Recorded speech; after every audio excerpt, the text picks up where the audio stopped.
ဗမာစကားဗမာနားမလဲဘူးကလားနားလဲဗမာစကားတော့ပြောတတ်တယ်လို့ပြောလိုက်ဘေးကလူကနားလဲတွတ်သူနားလဲသွားလိုက်ကျွန်တော်ဗမာလိုမပြောတတ်တဲ့အိမ်မှာနေလာတာကျွန်တော်ကပြောတတ်တယ်ကျွန်တော်နေတဲ့အိမ်ကမပြောတတ်ဟာတတိုင်ရင်သားစရမီချီနာမှာနေတော့ကချင်ဘွားကြီးသူဗမာလိုမကျွမ်းမရဘူးသိပြီတော့ကျွန်တော်ကချင်လိုမရကျွန်တော်တို့အပြည်ပြည်ဆိုင်ရာစကားနဲ့ချအမူအရာတွေရောအကုန်လုံးနော်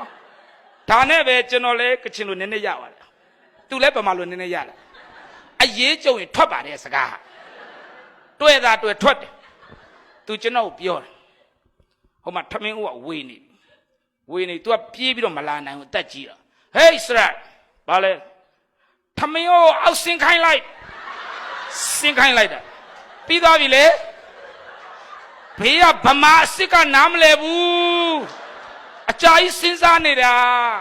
ကတ္တာနဲ့ကရိယာနဲ့ကံနဲ့အမလေးတွတ်နေတာထမင်းဦးတူးသွားမယ်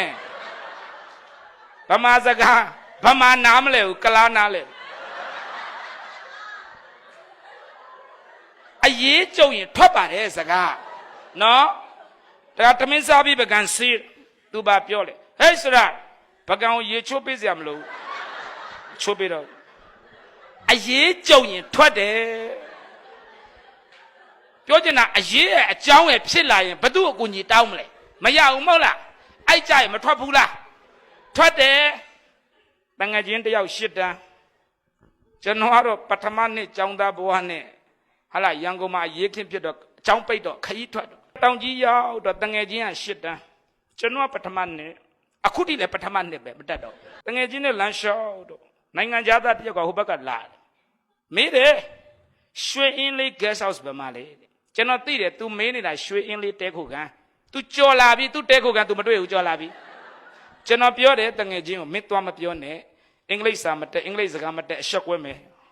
ရတယ်တဲ့ငါပြောတတ်တယ်တဲ့ရှစ်တန်းပထမနေ့ကမပြောနဲ့ဆိုရှစ်တန်းရတယ်တဲ့အမလေးရတယ် तू ပြောလိုက်တယ်ကျွန်တော်တော့မပြောဘူးကိုယ့်အကိုမတက်ပေးနားနေတာကောင်းतू ပြောတယ်အင်္ဂလိပ်နားလေတယ် तू ပြောတာအော်ဆရာကောင်းကြော်လာပြီလေရွှေအင်းလေးတက်ကိုကံ तू ဘာပြောလဲဆိုတော့ no go तू ပြောတယ်ဟိုဘက်ကကြော်လာတယ်လေ तू ပြောတယ် no go go ဟာနိုင်ငံသားလေသဘောပေါက်တာမှ၃ခါပြောသွားတယ် yes ဟာ